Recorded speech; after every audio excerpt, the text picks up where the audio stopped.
каждой стране свои идеалы красоты. В Южной Корее девушки делают сотни пластических операций для маленького носа, пухлых губ и больших глаз. Во Франции красавицами, наоборот, считаются естественные девушки без макияжа, с веснушками и растрепанными волосами. Глория и Мария у себя в племени писаные красавицы. И за своей внешностью они следят просто фанатично, по всем правилам. Во-первых, никогда не моются.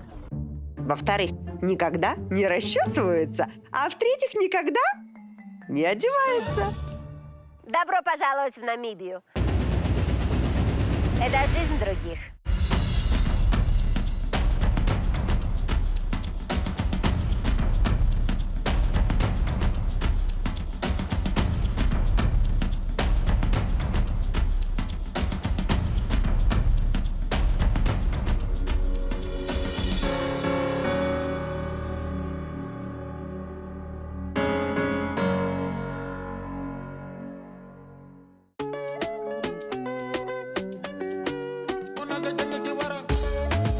В Намибии живет носорогов больше, чем людей. Ну, я не знаю, тут так шутят. Говорят, что половина населения страны живет на $3 в сутки. Представляете? Еще я знаю, что здесь популярные языки немецкий и английский. И почти всю территорию занимает пустыня, которой почти 80 миллионов лет. Что же это за загадочная такая страна, название которой мы все слышали, но ничего практически про нее не знаем. Ну и самое главное, как живут здесь обычные, нормальные люди. Такие, как Мэгги и Джеффри Каута. Мэгги каждый день просыпается в 5 утра, чтобы успеть пройти 10 километров и держать себя в форме для мужа. А вот в такой семье, как семья Уазуа, никакой фитнес никому не нужен. Здесь все члены семьи собирают и сдают жестяные банки, чтобы прокормить кучу детей от исчезнувших отцов. Ведь мужчины в Намибии на особом положении наслаждаются жизнью, как Чами и его друзья жарят шашлыки, смотрят телевизор и ни о чем не переживают. Намибия – одна из самых негустонаселенных стран в мире. С ней может соревноваться разве что бескрайняя Монголия. Раньше страна была немецкой колонией, затем ее захватили Южноафриканская республика, а независимой страна стала 32 года назад. Из-за того, что здесь так мало людей и при этом такая большая территория, в Намибии себя прекрасно чувствуют дикие животные. Они стали неотъемлемой частью жизни местных. В городе ты их не увидишь, но когда едешь по дороге между городами на машине, часто автомобиль пытаются обогнать стада диких антилоп. Мои родители живут в деревне. На ночь надо все прятать, иначе вещи будут воровать бабуины. А я так боюсь диких животных, стараясь после наступления сумерек не отходить далеко от дома. Недавно соседка видела дикого гепарда. К носорогам, гепардам и слонам местные привыкли, так же, как мы к коровам, лошадям или овцам. Да в городе вы их и вряд ли увидите, но когда навещаете бабушку в деревне, именно поэтому диких животных здесь очень часто употребляют в еду. Дикое мясо считается гораздо более полезным, чем обычное красное.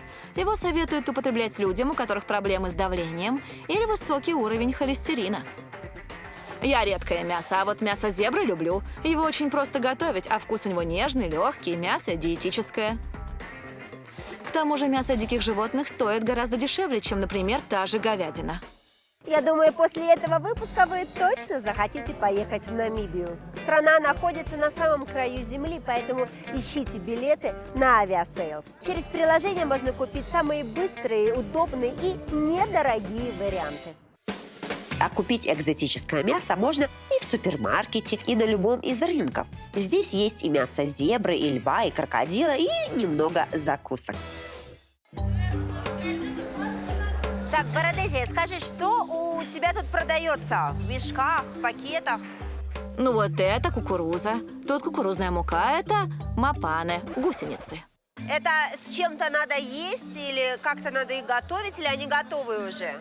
Это полуфабрикат. Их немного сварили в подсоленной воде.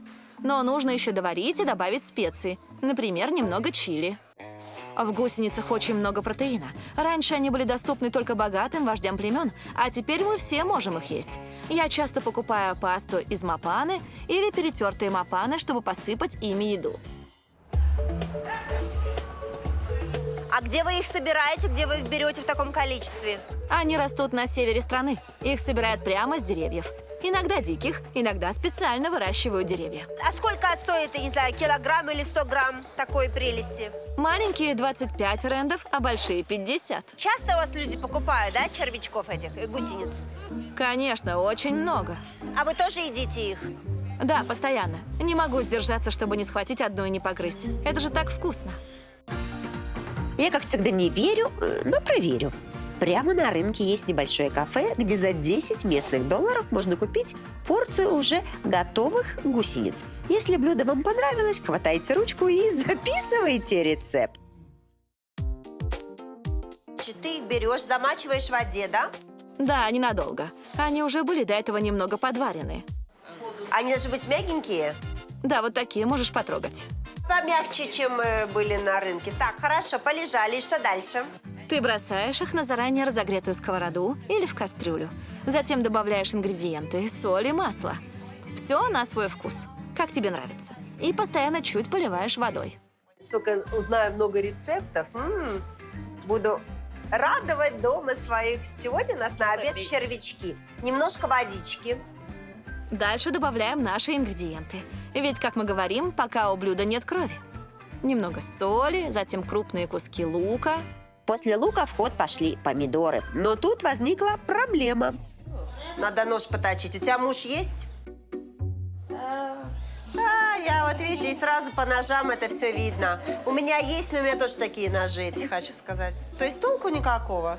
Так, добавили подсолнечное масло. Вот и все, мы просто накрываем крышкой.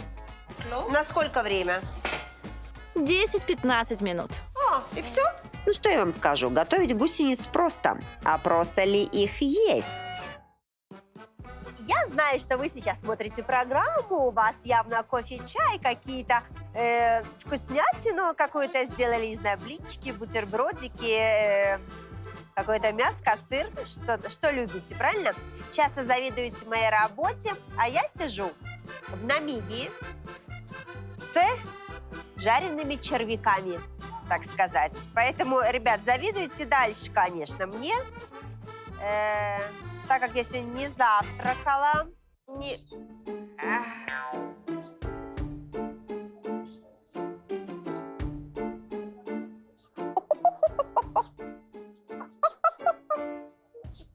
Прошу прощения, конечно. Знаете, на что похоже? На мокрую соленую бумагу. Но оператор мой, я думаю, как всегда обожает. Пожалуйста, Сережечка, господи, ешь. Но реально, когда какашечки собачьи высыхают, они похожи на это. А вот местные утверждают, что гусениц любят все дети, даже самые-самые маленькие. Загляну-ка я в детский сад, проверю, что там едят.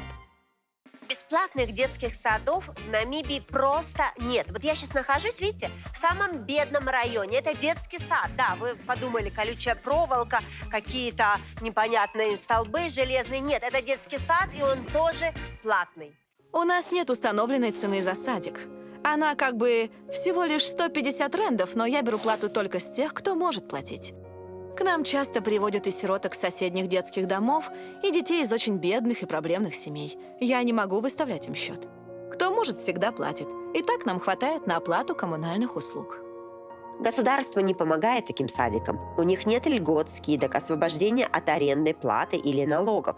Поэтому родители просят хотя бы давать детям еду с собой. Кто-то и этого не может. Тогда деток кормят воспитатели за свой счет.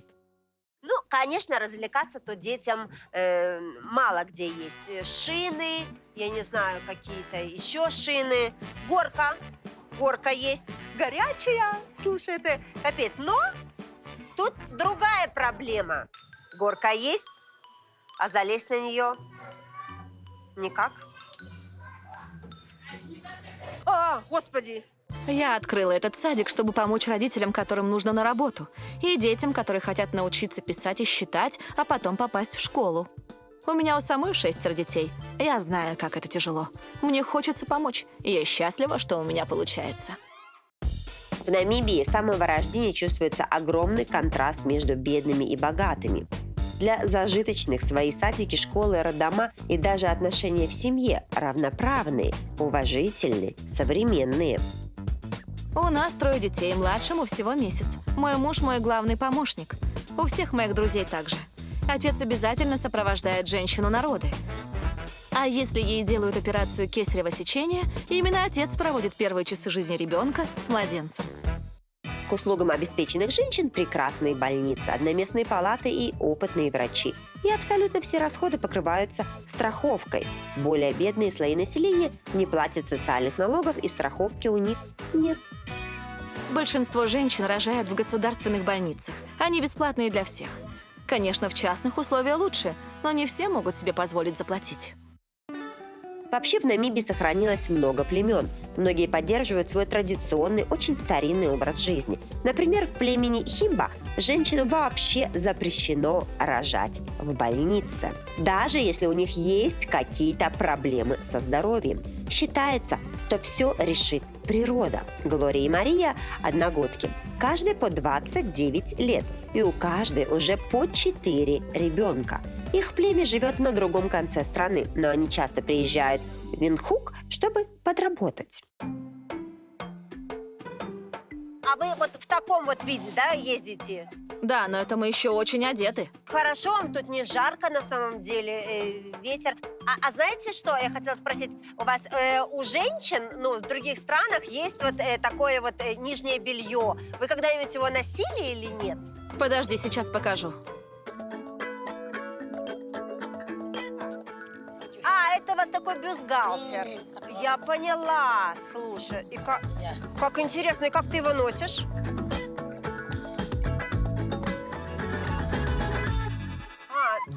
Ну красиво. Ой, такой ремешочек. Слушай, я бы тоже так ходила, я тебе хочу сказать. Очень красиво.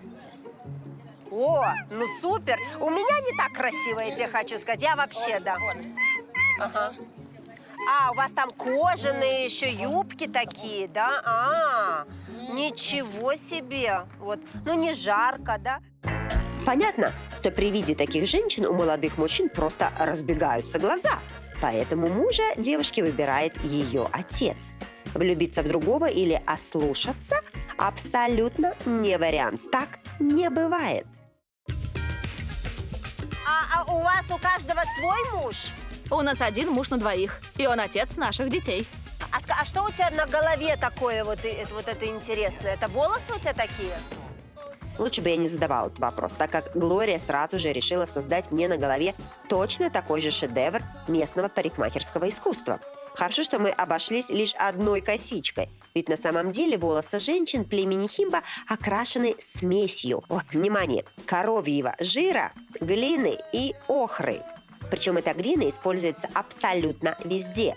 И как цемент в хижинах из прутьев, и как мусс для укладки, и как автозагар, и как лосьон, и как вода. Да, женщины племени никогда не моются водой, а лишь натираются глиной.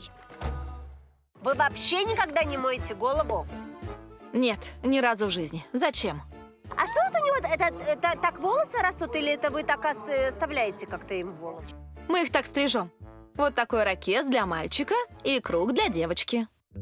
Несмотря на такие устаревшие и очень странные для нас традиции, язык не повернется назвать племя Химбу нецивилизованным.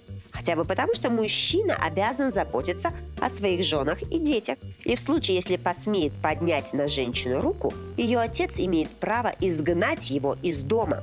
И мне кажется, что цивилизованность проявляется именно в уважении к друг другу, а отсутствие мыла и шампуня, назовем это традицией.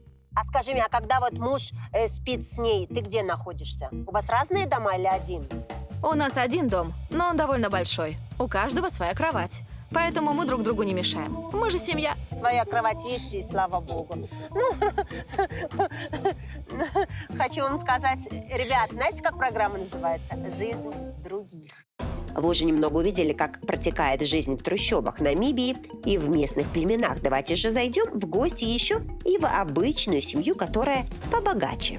Самая большая проблема нашей страны – это поразительный контраст между бедными и богатыми. У нас нет среднего класса. Либо ты живешь в трущобах, либо ездишь отдыхать в Европу. Во Франции женщины одеваются сдержанно и стильно. В Италии любят бренды, а в Намибии иногда ограничиваются юбкой из телячьей кожи и ожерельем из скорлупы страусиных яиц. Вы тоже можете создать свой уникальный стиль с помощью клуба распродаж «Чики-рики». Однажды, сравнив цены, вы забудете о существовании обычных магазинов и маркетплейсов. Распродажи длятся недолго, но размеры скидок стоят того, чтобы заглядывать в приложение «Чики-рики» каждое утро. Вступайте в клуб по ссылке в описании и порадуйте себя выгодными покупками. Чем же отличается жизнь богатой семьи от жизни бедной? Помимо очевидных материальных вещей, Мэгги – бывшая учительница, а Джеффри работал ветеринаром. Сейчас у семьи успешный бизнес, связанный с медицинским оборудованием, 3 прекрасных дочери и просторный дом в тихом и спокойном районе Виндхука. Казалось бы, счастье есть, можно и расслабиться, но Мэгги верит – залог успеха в планировании и строгой дисциплине. У меня 3 дочери, и в нашей семье такой график. Каждая из них неделю выполняет какую-то работу. Одна убирает, вторая готовит, а третья моет посуду. Потом они меняются. Чтобы все было справедливо. Если кто-то из них отлынивает от своих обязанностей, я снимаю процент с ее карманных денег. Мне не жалко денег, и у меня нет необходимости, чтобы мои дочери занимались хозяйством. Но я хочу их научить и показать, будешь лениться, не будет денег. А если бы у тебя был сын, он бы тоже готовил? Ну, конечно. Мужа ведь я научила. Мэгги и Джеффри женаты больше 20 лет. Оба считают, что это была любовь с первого взгляда. Они вместе строили жизнь и карьеру, и теперь наслаждаются великолепным домом с бассейном и небольшим садиком. Принято, чтобы у мужчин были любовницы. Да я бы за такое убила. Но почти все жители Намибии из разных племен. Например, в моем была традиция, что у мужчины может быть 2 жены. Но сейчас это совсем не актуально. Даже у моих бабушки и дедушки обычная, небольшая, современная семья. Как тут женщины за собой ухаживают? Все салоны красоты обычно находятся в торговых центрах. Поэтому женщины совмещают приятное с полезным. Идут на шопинг и заглядывают к своему мастеру на прическу или маникюр. 2 в неделю я стараюсь посещать косметолога или расслабляться в спа. У нас дома есть спортзал, и я каждое утро просыпаюсь в 5:30, чтобы помолиться, а затем хотя бы час позаниматься на тренажерах. Также я каждый день прохожу минимум 10 километров. Стараюсь к этому приучать и дочерей. Мы часто гуляем вместе. Вообще у нас в Намибии люди очень любят просто гулять по улицам или паркам. А домработница есть у вас? Да, она приходит 3 раза в неделю. Все остальное время за домом следят дочери. Она вообще с нами уже 15 лет. Я наняла ее, когда ей было чуть больше 20 лет. Научила всему, но теперь она мне как семья. Зарплата домработницы 5500 в месяц. За интернет мы платим 9000 в месяц. На еду мы тратим ужасно много, потому что у меня 3 девушки в доме, и каждая фанатично заботится о фигуре. Мы покупаем очень много фруктов, овощей, все экологически чистое. То есть где-то 12 000 в месяц. И на все коммунальные услуги, воду, электричество уходит 9000. В Намибии есть 3 пути к обеспеченной жизни. Во-первых, конечно, родиться в богатой семье. Второй путь – получить образование. И третий – развиваться в тех областях, в которых классическое образование не нужно. У нас постоянно не хватает строителей, среди женщин – мастеров маникюра. Местные не амбициозны, поэтому и в этих сферах при желании можно сделать прекрасную карьеру, выйти на очень высокие уровни заработка. Самое время поговорить о школах.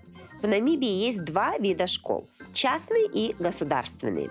Основной язык обучения – английский. В Намибии живет огромное количество племен, и у каждого свой язык. Я из северо-восточной части Намибии, поэтому мой родной язык – кавангали. На нем я разговариваю со своей семьей. Между собой мы говорим на герера. Мой родной язык – ашивамба. Почти половина Намибии говорит на языке моего племени. Мы не понимаем языки других племен, они абсолютно разные, ничем не похожи. Поэтому дома мы общаемся на языке своего племени, а с незнакомыми людьми на английском или на африканос. Еще раз повторю, что почти во всех школах обучение на английском. Иногда, довольно редко, встречаются немецкие школы. С языками разобрались, но меня интересует другой вопрос. Находится ли в учебном заведении для богатых местечко для детей, которым не так повезло в жизни? У нас должно быть минимум 10% учеников из бедных семей на стипендии. Мы оплачиваем учебу и питание детям, у которых выдающиеся успехи в учебе или спорте. Вейн – один из таких учеников. Он получил стипендию благодаря своей прекрасной игре в регби. Я играю в основной в первой команде по регби в школе. Это дает мне привилегии, и именно благодаря спортивным способностям я получил стипендию. Но у меня есть план. Я не буду связывать свою жизнь со спортом. Я хочу поступить в университет на аграрный факультет. Я считаю, что сельское хозяйство – очень перспективная отрасль в Намибии. Для тех, кто не на стипендии, расценки такие. Начальная школа – 2500 рендов в месяц. Средняя школа – 4500. И за выпускные классы цена доходит до 6000 в месяц. Власти Намибии понимают, что у населения с хорошим образованием больше шансов научиться зарабатывать деньги и заботиться о себе. Поэтому с каждым годом в стране открывают все больше школ для всех. Все мои дети ходят в школу. Она государственная, мы за нее не платим. Только в конце каждой недели я приношу за каждого своего ребенка где-то 50 рендов, и это плата за перекус в школе, хот-дог и напиток. Отличить ученика частной школы от ученика государственной легко. По форме, конечно. О ней нам расскажет Лиз, отличница и теннисистка, которая мечтает стать генным инженером. Ты обязан ходить в форме. У всех девочек она вот такая. Юбка, белая рубашка и галстук. Только с 10 класса тебе разрешено надевать колготки. И только в выпускном, в 12-м, можешь надеть пиджак. Также в 11 классе каждый из нас сам создает индивидуальный дизайн галстуков, и нам их дарят в 12 классе. А краситься вам можно?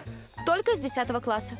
И все, что можно, это незаметный тон на лице, немного пудры и черная тушь без увеличивающего эффекта. Максимально натуральная. Все, больше ничего нельзя. Нам также запрещено красить ногти. Они должны быть обрезанными, чистыми и без покрытия. Более того, в школе есть целый свод правил, как форму носить. Итак, внимание! Запрещено прятать руки в карманы, закатывать рукава и обязательно нужно заправлять рубашку. Ничего не должно отвлекать от учебы. А как же еда? Любимое мое место в школе. Школьная столовая. Ой, как вспомню эти сосисочки. Сейчас узнаем, что едят дети здесь. У нас 2 кафе. Одно большое и одно маленькое. Но маленьким могут пользоваться только преподаватели, когда хотят от нас отдохнуть. Я пока от местных школьников отдыхать не хочу. Наоборот, попристаю с расспросами, кто что ест. Ну вот я приглядел себе этот сэндвич. Еще хочу взять пиццу. И на гарнир картофельный салат. Вы это все покупаете, это все не бесплатно, правда? Да, нужно платить. Можно наличными, можно и кредитной картой. Но здесь недорого. Ну сколько приблизительно плюс-минус у тебя обед будет стоить в школе? Вот за все это где-то 250 рендов. Ну хорошо, давай покупай, а то сейчас ребенок останется голодным, пока будет общаться тут с Жанкой. Обычно поварами в школах и в ресторанах в Намибии работают женщины. Да и вообще готовят только женщины. Ой, белые люди, вы такие смешные. Готовит ли мужчина дома? Нет, конечно же нет. Африканский мужчина лучше умрет с голода, чем сам что-то приготовит. А я вижу, что в белых семьях или в черных, но которые приехали с Запада, муж может встать у плиты. Но в обычной семье в Намибии ни за что. Какой хороший вопрос. Чем занимаются мужчины? А я не знаю. Я знаю, чем они должны заниматься. Работать и обеспечивать семью. Но у большинства сейчас нет работы, с детьми они не общаются, поэтому чем они заняты – загадка. Пенни старается разгадать эту загадку, пока воспитывает своих 5 детей от разных отцов в бедном районе столицы Намибии. Он называется Катутура, что переводится как «место, в котором никто не хочет жить». В 60-х годах чернокожее население Виндхука сюда выгнали насильно. Привет, привет. Привет, Как ты? Привет, мои дорогие. Слушайте, так жарко, почему вы в шапках? Мы не успели сделать прически. Ой, какая красивая прическа. Ну как, ну жарко. А если я сниму, ты просто убежишь отсюда в ужасе. Да? Пенни, почему ты в носках ходишь? Моя обувь порвалась, и пришлось ее отдать в ремонт. А что, у тебя одна пара обуви? Да, только одна. Сколько вас тут человек живет? У нас всего 28 человек. Почти все это дети, и они сейчас в школе. Придут в 2 часа. Давай я покажу тебе наш прекрасный дворец. Вот это кухня.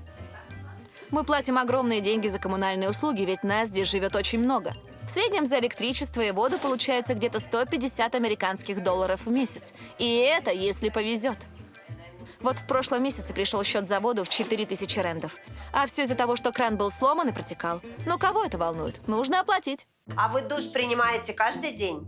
Да, обязательно. У нас дети, все должны быть чистенькими, аккуратными, иначе никак. А где готовите? Раньше готовили на плите, но она тоже сломана, как и наша стиральная машина. Поэтому сейчас разводим огонь во дворе и готовим там. А вы едите червяков? Это любимое блюдо моей мамы. Серьезно? Больше всего она любит их со шпинатом. Мы часто их готовим и ужинаем всей семьей. Да, и вы тоже любите червяков? Обожает. Он говорит, я не люблю, говорит. Вот это точно обожает, может есть их килограммами. Главное, что на кухне у семьи работает холодильник. Правда, он совсем пустой. В нем лишь запас костей, которые отваривают для детей, и розовый целлофановый пакет в морозилке. Тоже кость замороженная. Это хлеб. Хлеб замороженный. Да, замороженный хлеб. Мы едим его на завтрак. Взрослые с кофе, а дети с чаем. Очень вкусно, просто отлично. Это лучше, чем червяки, ну, на мой взгляд. Рядом с кухней находится главная спальня в доме. Это спальня мамы, да? Yes. Моя мама здесь спит не одна. Вот тут на полу спят внуки, те, которые в школе сейчас. 8 внуков с ней в комнате. Ценных вещей у семьи немного. Абсолютно никто здесь не работает, и все живут на пенсию бабушки в 1500 рентов. В прошлом месяце бабушка взяла залог, и теперь прямо с ее пенсии отчисляют 600 рендов. Скажи мне, сколько нужно вашей семье денег в месяц, ну, чтобы вот прожить, чтобы кормить детей, чтобы они в школу ходили, чтобы что-то покупать необходимое? Нам бы хватило 5000 в месяц. Если бы у нас были такие деньги, мы бы справились. Нам бы на все хватало. А у вас мужья есть? Ни у кого из детей нет отцов. Только вот ее папа периодически появляется, единственный из всех. Все остальные вряд ли когда-либо узнают своих отцов. Даже когда им звонишь, и они понимают, что это ты, сразу бросают трубку.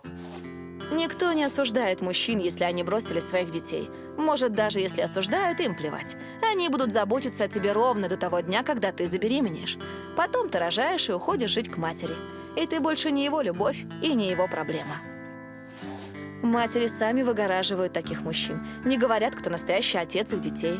Несколько лет назад в Намибии приняли закон, по которому ребенку не выдадут свидетельство о рождении, если в графе об отце будет прочерк.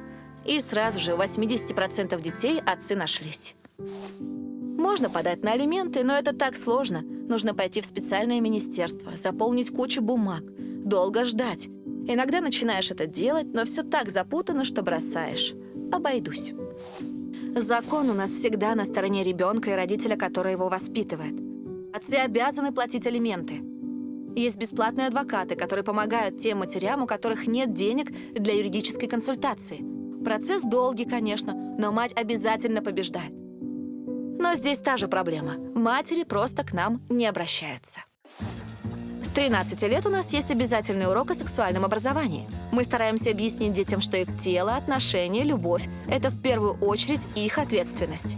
Они должны понимать, что это не просто развлечение, это жизнь. С ними нельзя играть. Новое поколение намибийцев, которые не хотят жить в бедности, очень серьезно относятся и к отношениям, и к своему образованию. Высшее образование в Намибии платное, но если ты очень умный и очень хочешь поступить в университет, ты, конечно, можешь это сделать, ну, теоретически. Да, вы можете получить стипендию. Это сложно, для этого нужно много учиться, но это абсолютно возможно. У нас есть специальный государственный фонд помощи студентам. Правда, они не дают деньги безвозвратно. Это как беспроцентный займ. Вы потом должны будете отдать эти деньги. Я пользовалась услугами этого фонда. О нем всегда рассказывают в выпускных классах всех школ на днях открытых дверей в университетах. Учеба в медицинском стоит 30 тысяч, и фонд оплачивает половину. Вы заполняете бумаги, в фонде оценивают, на какую помощь вы можете рассчитывать, полную или частичную. Например, вам могут помочь только жильем или книгами. Лично я получила помощь, когда поступила в аспирантуру. Когда дети готовятся к поступлению, в последнем классе у них нет оценок. Только в конце года они сдают экзамены. И вот уже по результатам экзаменов могут поступить или не поступить. 90% выпускников нашей школы поступают в вузы. Из них где-то 60% остаются в Намибии или уезжают в Южную Африку, а остальные уезжают за границу. Я училась в простой государственной школе. Нас в классе было 40 человек, даже 41, и только 9 продолжили образование. Студенты в Намибии стараются много учиться, чтобы не вылететь из вуза за неуспеваемость. Более того, почти все студенты одновременно работают. Но молодежь – это молодежь. И мне интересно, как здесь они отдыхают. Мы чаще всего отдыхаем дома. Просто приглашаем друзей к себе или приходим в гости к ним. Когда мы так собираемся, обычно или смотрим сериалы по телевизору, или общаемся, или готовим местный шашлык брай. Именно на воскресный брай меня и пригласил в гости Чамми. Привет! Ну что, у тебя тут именно все кипит, да, смотрю. Что делаешь, что жаришь? Это такое мясо. Наш любимый брай. Мясо, колбаски, да, в каком-то соусе у тебя все замариновано? Да, это специальный соус тапана. Чем-то напоминает американский соус барбекю. И немного перца, соли, подсолнечного масла и чеснока. Я просто обожаю брай. Это моя любимая из всех традиционных блюд. Ребята, а что это у вас, домино, что ли, да? В домино играете? Да, домино. Ничего, а сколько вам лет? Мне 21, и всем остальным где-то так же. У нас, честно сказать, мой дедушка играет в домино. Я не видела, чтобы 22-летний парень играл в домино. Ничего себе. Какие у вас еще развлечения есть? Мы еще любим смотреть сериалы и играть на приставке. Так где девушки? Так ведь выходной, девушек увидим в понедельник. Так а взяли бы сюда девчонок на шашлыки или нет? Ну, они же заняты, им нужно убрать дом, все перестирать, у них нет времени. Вы вот молодежь, да, вы же вот хотите, не знаю, ходить в бары, в рестораны, на вечеринки. Это дорого для вас? Да, это очень дорого. Намибия – развивающаяся страна. Мы из бедной части, и мы приехали сюда, в столицу, не для того, чтобы тратить деньги, а чтобы их зарабатывать. А подождите, а вы пьете алкоголь? Очень редко, разве что в баре, и только пиво. Оно дешевое. В Намибии мы стараемся вести очень тихую семейную жизнь. На выходные просто собираемся за столом и общаемся. Можем сходить на прогулку. Но я все же нашла более веселое развлечение. Вот если вокруг вас одни сплошные пустыни и прерии, вот скажите, вы будете что, сидеть дома? Вот какой смысл? Так подумали и местные жители, и кое-что придумали. Брай можно жарить ведь не только на дворе, но и в пустыне. Поэтому многие местные на выходные арендуют специальные машины для кемпинга и едут на сафари. Особенно, когда у нас каникулы и много свободных дней. Можно ехать на машине с остановками до самого побережья, а потом назад. Очень круто. А было такое, что отдыхаете, какое-то животное большое приходит? Конечно, это же Намибия. Ты жаришь брай и слышишь, как трубят слоны или воют львы. Иногда вечером на запах мяса прибегают гиены. Но мы же за этим и приезжаем, чтобы полюбоваться природой, птицами, животными. Зачем ты мне это сказал? Но здесь ничего не боятся. И не потому, что бесстрашные, а потому, что у них есть специальные палатки прямо на крыше машины. Вот такой специальной палкой ты ее поднимаешь, и палатка раскрывается. Это очень просто, и тебе не нужно даже прикладывать усилия. То есть даже такая девушка, как ты, легко справится. Слушай, так, конечно, можно теперь, я понимаю. Если какое-то животное придет, спрятался там наверху, и все, и слава богу, пусть ходит себе. Закрепляешь лестницу и поднимаешься. Готовы? Ну, давай. Еще с лесен никогда не падала. Открывай москитную сетку и залезай. Ой, так, ребята, тут двуспальная кровать, так сказать, понимаете? А. Класс! Джордж, а скажи мне, дорогое это удовольствие арендовать вот такую машину с таким домиком? Где-то около 4000 рендов в день. И в эту сумму входит абсолютно все, что тебе может понадобиться для кемпинга. Ну, это же такое дорогое удовольствие, такая машина. Вообще, были случаи, чтобы у вас угнали эту машину? Было, кстати, один раз. Угнали с обычной стоянки. До сих пор полиция не может найти. Но, конечно же, все машины застрахованы, поэтому обидно, но не смертельно. Джордж, иди, жарь мясо. Я видела, у тебя еще бар с другой стороны. В машине еще есть бар. Иди, жарь мясо, я еще поваляюсь тут. Класс! Все, конец фильма. Если вы мечтаете об идеальном отдыхе, обращайтесь к ребятам из тех про сафари. За любыми видами сафари в ЮАР, Намибии, Ботсване, Замбии, Зимбабве и Мозамбике. У компании есть лицензия местного туроператора. Они настоящие профессионалы с представительствами в 3 странах. У компании свой парк машин, самые надежные автомобили для селеб-драйва в Африке – Toyota Hilux и Toyota Land Cruiser. Есть групповые и индивидуальные туры для самых взыскательных клиентов.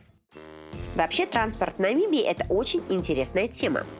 Как работает такси во всем мире? Ну, вот все знают. Сидишь, вызываешь, приезжает, садишься, тебя привозят. Правильно? Никаких других схем нет. А здесь, в Намибии, все совсем по-другому. В Намибии вы не можете вызвать такси, вы просто стоите на дороге и ловите проезжающие машины такси. Вас спрашивают, куда вы едете, и если всем остальным пассажирам по дороге, садитесь. Вы не можете заказать индивидуальное такси. Вы будете делить машину минимум еще с 2 пассажирами. Зато это недорого. Я каждый день добираюсь на работу на такси. Плачу в среднем 12 рендов. Я женщина, поэтому, конечно, мне страшно садиться в машину с незнакомыми людьми. Но какой есть выход? Я просто стараюсь всегда звонить мужу и сообщать, что я уже в такси и что я уже вышла. Я стараюсь делать все, чтобы моим пассажирам было комфортно, ведь они едут вплотную друг к другу. Я с ними познакомлюсь, затем представлю их друг другу. А вдруг они подружатся или влюбятся в моем такси? Было бы здорово. Все время думает о любви и водитель местного автобуса. Автобусы здесь очень дешевые и пользуются ими жители совсем бедных районов. Тем более, что добрый водитель частенько подбросит и бесплатно. Если девушка красивая и попросит ее подвезти, я денег не возьму. А еще я не беру денег или делаю большие скидки для студентов и пенсионеров. У нас нет законов о льготах. Они должны платить полную стоимость. Но я понимаю, что им тяжело, у них еще меньше денег, чем у остальных, и поэтому решил установить свои собственные льготы по совести. Государство помогает бедным семьям как может. На каждого ребенка можно получить около 1500 рендов, которые родители должны потратить на еду, одежду, школьные принадлежности. Для тех, кто никогда не работал, есть также пенсия от 2 до 2500. У бывшего гаишника Томаса пенсия немного больше, ведь он всю жизнь работал на государственной работе. Он и не богатый, и не бедный по местным меркам. Вышел Томас на пенсию всего год назад. Ну и как тебе живется? Расскажи, целый год. Ты счастлив, что ты на пенсии? Наконец-то почувствовал уже это, не знаю, вкус жизни? Да, я безумно счастлив. Я всю жизнь вставал в 5 утра. Сколько себя помню. Я, наконец, выспался. Мне кажется, я даже помолодел. А скажи мне, вообще, какие пенсии у вас здесь? Хорошие? Хватает вам, денег этих? Я получаю треть от своей зарплаты. Это около 5000 рендов. Моя жена еще работает, она учитель. К тому же я всю жизнь откладывал и экономил. Мне на все хватает. Ой, слушай, прямо смотрю на тебя, и прямо кажется, что жизнь в Намибии не жизнь, а прямо сказка, рай. Да, так и есть. Я, наконец, начал жить. Понимаешь, моя молодость – это время апартеида. Если ты был черным, ты должен был быть незаметным. Твоя жизнь не имела значения. Если ты хотел выехать из своего района, тебе нужен был пропуск. А теперь я свободен, и это главное. Нет ничего важнее свободы. Я не скучаю по молодости, потому что я даже не чувствовал себя человеком. Пусть пока у нас в стране не все идеально, но я могу взять жену, детей, внуков и пойти в кафе, погулять в парке. Мне никто не запретит, никто не посмотрит косо. Я жив, я важен, я свободен. Намибия – страна, которая объединила в себе много традиций, и это чувствуется во всех сферах жизни. У нас живет очень много племен, и у каждого своя вера. Есть племена, которые проводят много обрядов с ушедшими и привозят тело только на 12-й день. Но мы всем идем навстречу. Даже кладбище здесь делится на бедные и богатые. Цена зависит от того, в каком районе находится кладбище, и может отличаться в десятки раз. Есть люди, которые берут специальный кредит, платят определенную сумму, пока живы, чтобы получить место там, где хотят. Но неужели так важно, что произойдет после смерти? Гораздо важнее прожить свою жизнь достойно. Раньше я работала в отеле. Но в 2007 году я подобрала 2 сироток и оставила их жить у себя. С каждым годом детей становилось все больше, я уволилась и сделала из своего собственного дома детский дом. Теперь у нас 80 деток. Все дети, это они у вас тут выросли или вам уже привели таких вот взрослых детей? Обычно их приводят где-то в 3-4 года, но бывает по-разному. Абсолютно все они из этого района, родители рядом. Родители не могут позволить себе воспитывать ребенка и просто отдают его нам. И все. Они не звонят, не заходят. Еще ни разу за столько лет никто не пришел забрать своего ребенка. А чем вы их кормите? 3 раза в день они едят пап. Это каша из кукурузной муки. Если повезет, варим макароны или рис. Мясо мы не можем себе позволить. У нас нет государственного финансирования. Вообще никакого. Лишь одна благотворительная организация помогает нам едой. Одежду, игрушки и вещи для школы я собираю по знакомым, прошу у бывших коллег. Иногда кто-то жертвует деньги просто так, и это нас спасает. Все детки ходят в соседнюю школу. Если заболели, их отводят в районную поликлинику. За ними тщательно следят и помогают во всем. От одежды до домашних заданий. 3+1, 4+4, молодец. 5+2 будет, это, наверное, у тебя такая 7, да? Ну вот, видишь, все такие красивые косички. У нас 3 учительницы, все работают бесплатно. И, кстати, одна из них здесь и выросла, и решила остаться с нами навсегда. Она очень любит делать девочкам прически. Ее когда-то научила я. Сколько вам нужно в месяц денег, чтобы содержать вот этот вот детский дом? Чтобы заплатить за воду, электричество, самим купить продуктов, одежды, мыло, шампуни и прочего, я думаю, 5-6 тысяч в месяц. Так, а сейчас у вас откуда деньги, чтобы платить за электричество, за воду? Так как сами деньги мы получаем через случайные пожертвования, иногда их нет. Вот в этом месяце мы за коммунальные услуги не заплатили. Нечем. Вот что вы чувствуете каждый раз, когда вам приводят нового ребенка?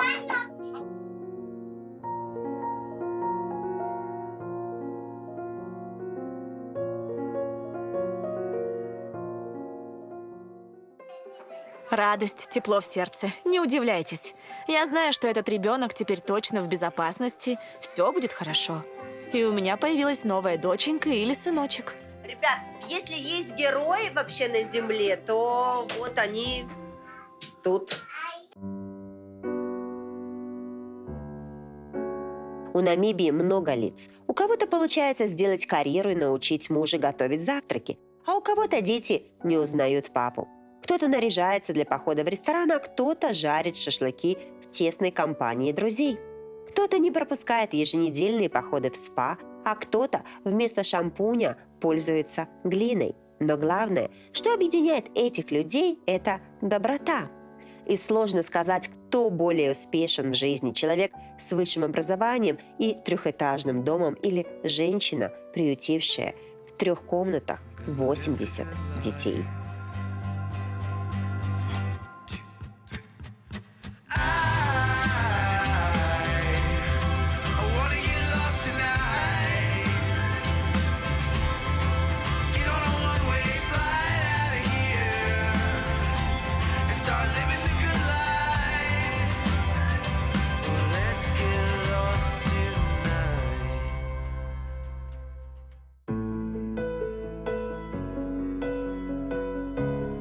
В Намибии живет очень мало людей. Из них еще меньше счастливых. Ну, так кажется на первый взгляд. Отцы покидают детей.